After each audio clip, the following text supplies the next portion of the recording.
Ladies and gentlemen, please take your seats.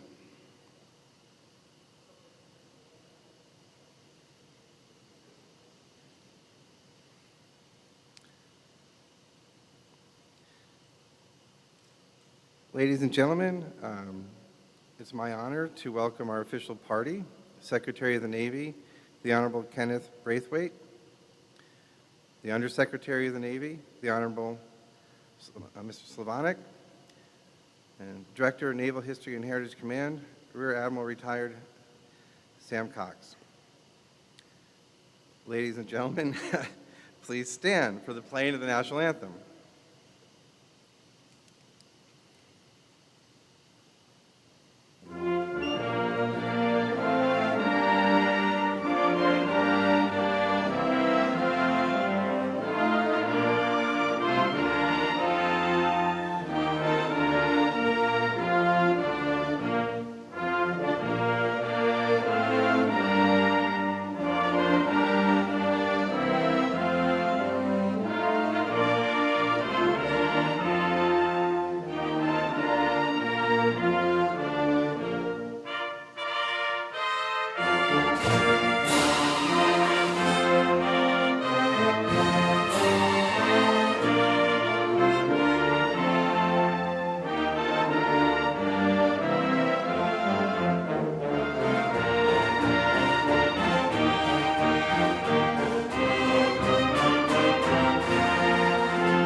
Ladies and gentlemen, please be seated.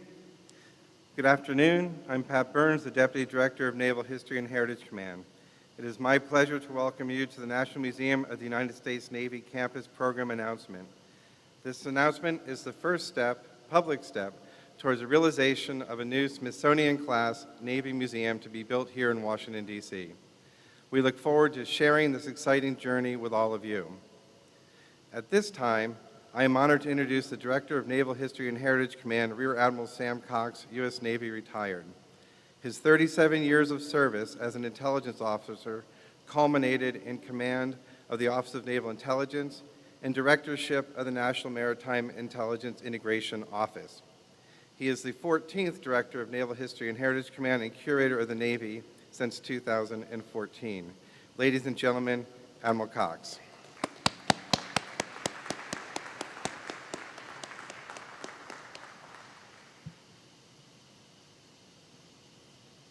Good afternoon, ladies and gentlemen, distinguished guests. It is a great honor for me to be here today. I think I'm going to take a little bit of a risk here and go without. I want to recognize distinguished guests, Secretary of the Navy, the Honorable Kenneth Braithwaite, Undersecretary of the Navy, the Honorable Gregory Slavonic, Vice Admiral Yancey Lindsay. And I think if I look around the crowd, I see Rear Admiral Korka, Rear Admiral Joyner, Rear Admiral Lottie, Rear Admiral Retired Masso, and not least my boss, the Director of Navy Staff, Mr. Hypley. So again, welcome and taking time from your busy schedules to be with us today. On July 2018, the Washington Post-Express wrote a review of this museum that you're in now, describing it as tough to visit, but absolutely jam-packed with fascinating stuff. And the headline read, "DC's secret museum is amazing if you can figure out how to get in." And therein lays the crux of the problem that we're trying to solve with the new museum. In a democracy, the military services are accountable to the citizens of the United States to show what we have done with their tax dollars and with the lives of their sons and the daughters. And for legitimate security reasons, this museum, as fascinating as it may be, is not meeting the mission of telling the Navy story to the American people in a compelling and accurate way. If the Navy does not have the support of the American people, then we will not have the support of Congress, and we will not have the Navy the nation needs to deal with the challenges and threats in the future. So the National Museum of the United States Navy needs to be a key part of the mission to inform the citizens of the United States Navy why they need a Navy. There are other factors as well. The building you are now in was built as a gun factory. It was never intended to be a museum. In 1961, when Admiral Arleigh Burke came back from a trip to Scandinavia, he was somewhat chagrined that Norway and Sweden had great Navy museums and we had none. So he directed that a new museum that we have one. After the usual bureaucratic infighting about, who should pay and where it should go, Admiral Burke went to see that gun factory there, put it there, and he solved that argument. And that was established the Navy, History Display Center, intended to be a temporary home for fascinating stuff. And here we've been, ever since. The environment is actually not conducive to be a museum. So if you go around, you'll see places where we've taken items off of display because they're being inexorably destroyed by the environment, the humidity, the temperature fluctuations, the ultraviolet light. I can't cover those over because they're historic, and the historic preservation people won't let us. So our mission here at the Naval History and Heritage Command is to preserve and present an accurate history of the United States Navy to the American public, to naval leadership, to the fleet, and our sailors and veterans and their families. Our vision is to enhance the warfighting readiness of the United States Navy by using the power of history and heritage to pass on hard-won lessons, to foster unit combat cohesion through the inspirational examples, and to foster the continuing support of the American people to ensure that we have a strong future Navy. We're also driven by the moral imperative to inspire current and future generations of sailors and to let those who serve today know that their valor and sacrifice will not be forgotten. It will be always remembered, honored, and valued. The new National Museum of the U.S. Navy campus that will inform, engage, inspire, and bring together Americans of all walks of life here in our nation's capital is indispensable to fulfilling our mission.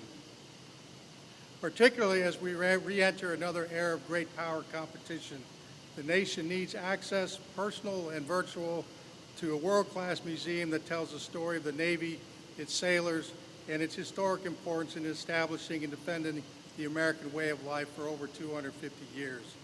I am honored to introduce the 77th Secretary of the Navy, the Honorable Kenneth Braithwaite. Sir.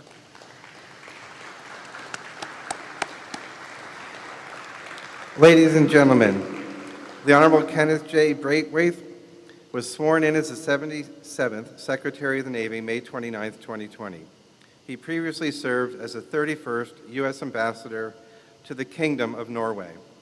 Secretary Braithwaite graduated from the U.S. Naval Academy in 1984 and was commissioned as an ensign in the United States Navy. In 1995, he earned a master's degree in government administration, graduating with honors from the University of Pennsylvania Fells School of Government.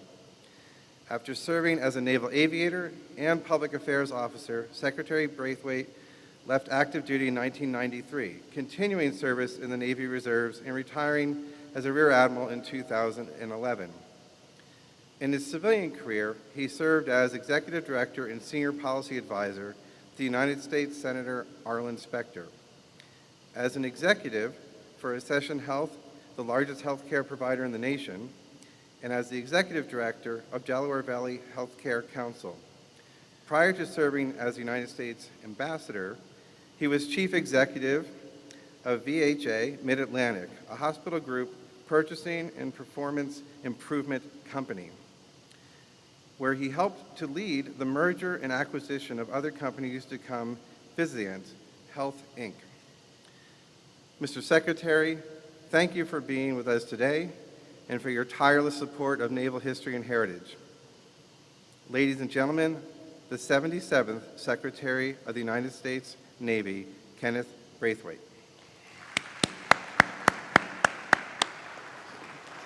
At this time, I would like to invite the sailors and officers of NHHC to join the Secretary on the stage for the unveiling of the artist's vision of the National Museum of the United States Navy campus.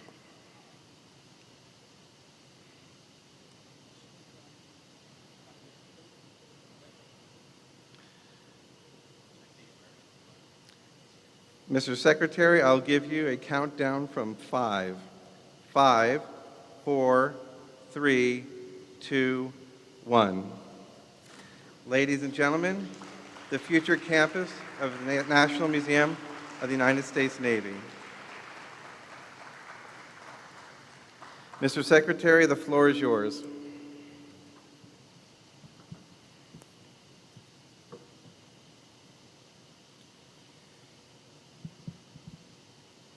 It was an overcast day in October of 1921.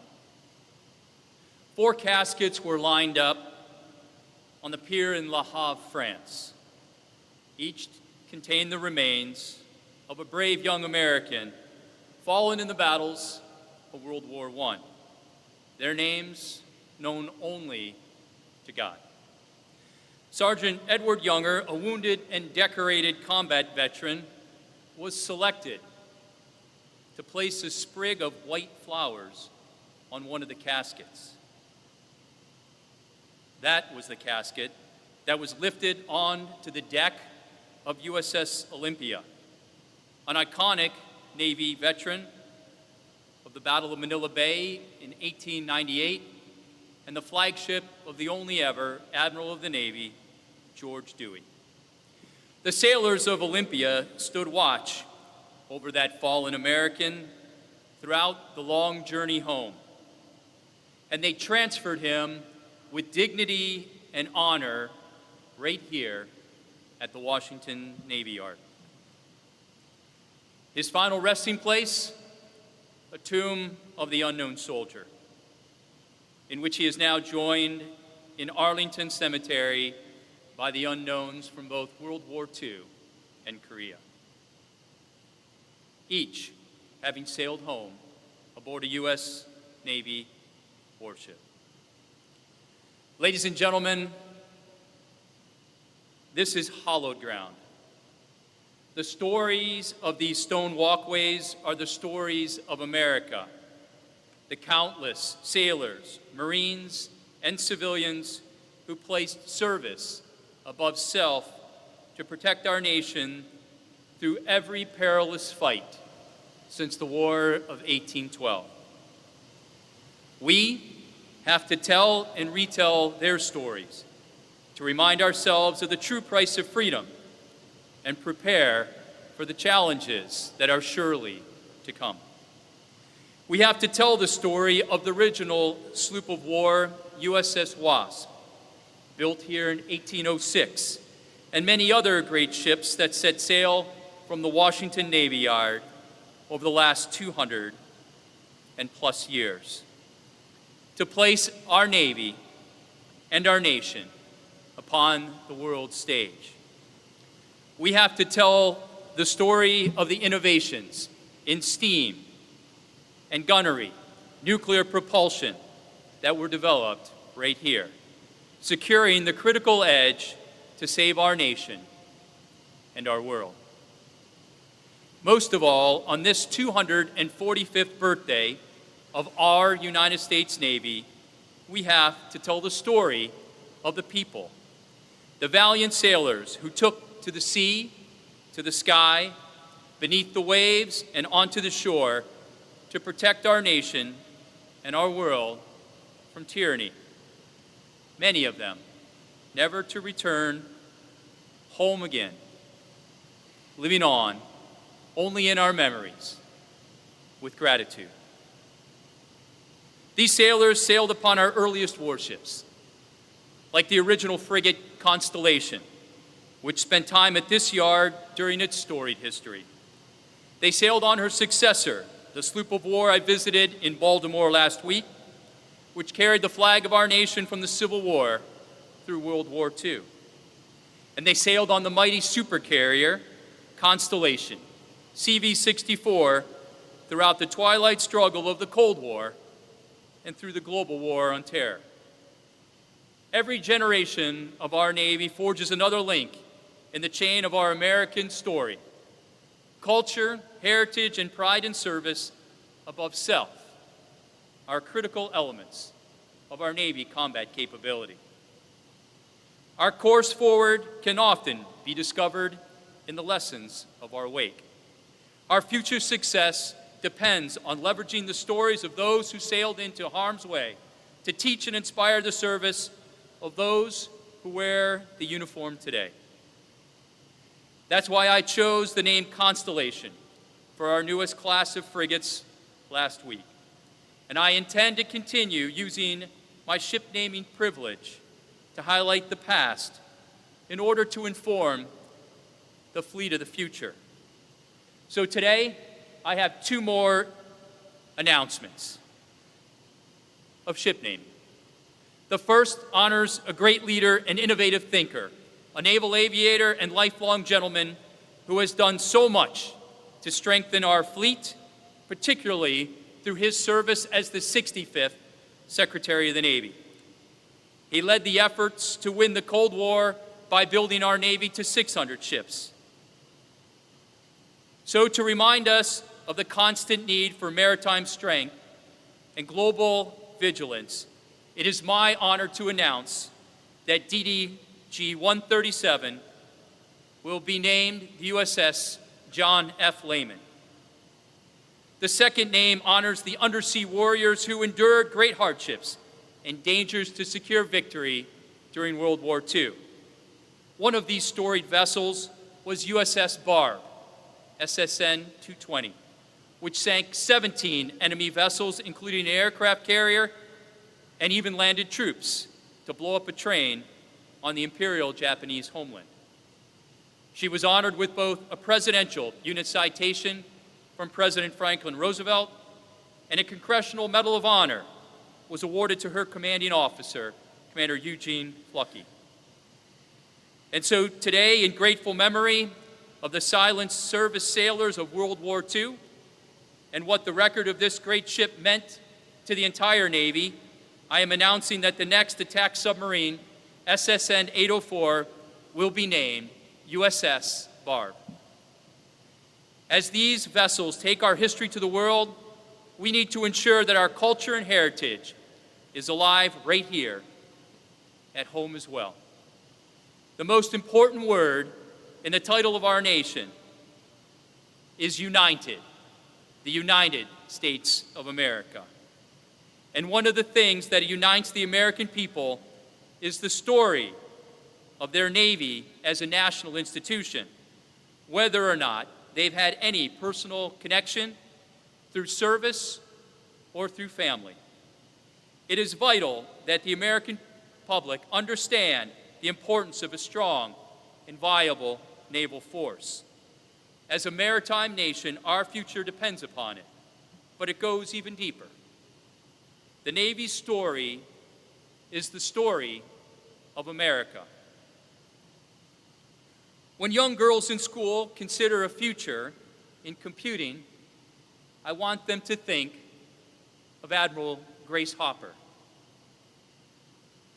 When Americans speak out for racial justice, I want them to remember the service of Dory Miller, Jesse Brown, and the Golden 13.